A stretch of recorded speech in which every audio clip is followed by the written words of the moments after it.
সপ্তমে আন্দোলনের সুর, মুখ্যমন্ত্রীর সঙ্গে বৈঠক ভেস্তে যাওয়ার পরও দমতে নারাজ আন্দোলনকারীরা। ৫ দফা দাবিতে অনড় রয়েছেন আন্দোলনকারীরা। স্বাস্থ্য ভবনের সামনে চলছে ধর্ণা। আমরা চলে যাব আমাদের প্রতিনিধি রক্তিমার কাছে। রক্তিমা রয়েছেন স্বাস্থ্য ভবনের সামনে থেকে, ধর্ণা মঞ্চ থেকে সরাসরি। রক্তিমা, আমরা দেখেছি যে আজ সপ্তম দিনে একই ছবি আমরা দেখতে পাচ্ছি, আন্দোলনের সুর একই, তারা তাদের অবস্থানে অনড় রয়েছেন, ৫ দফা দাবিতে অনড় রয়েছেন। কি জানাচ্ছেন তারা, তাদের ঠিক কি অবস্থান আজ?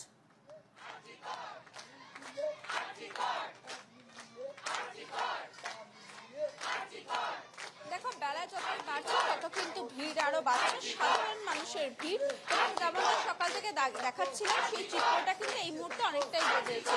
তুমি দেখতে পাচ্ছ ইতিমধ্যে অনেক মানুষজন যারা কিন্তু ইতিমধ্যে এসে এখানে জড়ো হয়েছে এবং পরপর কিন্তু স্লোগানিং চলছে এবং প্রত্যেকেরই কিন্তু একটাই দাবি আমরা সকাল থেকে যেটা দেখে আসছি, সেটা হচ্ছে ন্যায় বিচার এবং দ্রুত বিচার।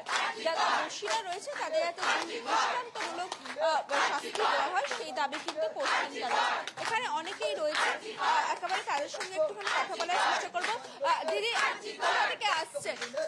সোদপুর থেকে আসছি। আজকে এখানে আসার জন্যই কি সোদপুর থেকে আসা? হ্যাঁ, সোদপুর থেকে এসে আমি এদের আন্দোলনে সামিল হতে চেয়েছি।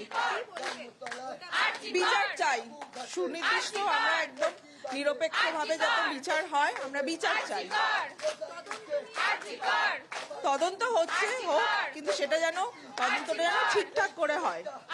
একদমই। এখানে আরো অনেকেই আছে, তাদের সঙ্গে কথা বলবো। দিদি, জুনিয়র ডাক্তাররা প্রথম থেকে বলে আসছিলেন যে কোথাও প্রমাণ লোপাট হয়েছে এবং তারপর দেখা গেল যে টালা থানার ওসি সহ প্রাক্তন যে অধ্যক্ষ ছিলেন তাকে গ্রেপ্তার করা হয়েছে এবং সেই প্রমাণ লোপাটের কারণ দেখানো হয়েছে, খুন ধর্ষণের মামলাও রুজু করা হয়েছে। সেই জায়গা থেকে কি বলবেন, ডাক্তারদের এই আন্দোলন, তাদের দাবি কতটা সঙ্গত? সংগতটা তো ভীষণভাবে, মানে এত ইউনাইটেড ফ্রন্ট কলকাতায় এর আগে কোনোদিন এরকম দেখেছি বলে তো মনে পড়ে না। আমরা এসছি একসাথে ওটাই বলতে, হ্যাটস অফ টু দেম।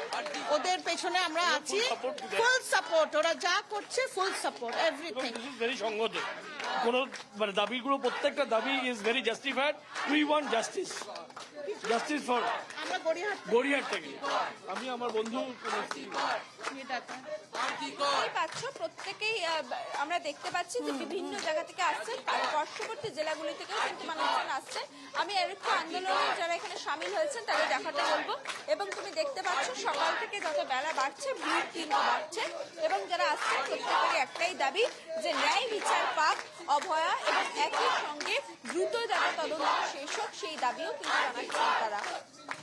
একেবারে রক্তিমার সেই ছবিটা আমরা দেখতে পাচ্ছি, যত বেলা গড়াচ্ছে ততই কিন্তু ভিড় বাড়ছে আন্দোলনস্থলে, ধর্ণা মঞ্চে। শুধু ডাক্তাররা নয়, তাদের পাশে এসে দাঁড়িয়েছেন সাধারণ মানুষ। কলকাতা নয়, জেলার থেকেও কিন্তু বহু মানুষ এসে তাদের পাশে এসে দাঁড়িয়েছেন, জুনিয়র ডাক্তারদের পাশে এসে দাঁড়িয়েছেন, সিনিয়র ডাক্তারও উপস্থিত রয়েছেন। এই খবরে আমাদের আবারও নজর থাকবে রক্তিমা। আপাতত ধন্যবাদ জানাচ্ছি। এটাই দেখো বলার যে আন্দোলন কিন্তু থামছে না, সেক্ষেত্রে হলেও একটা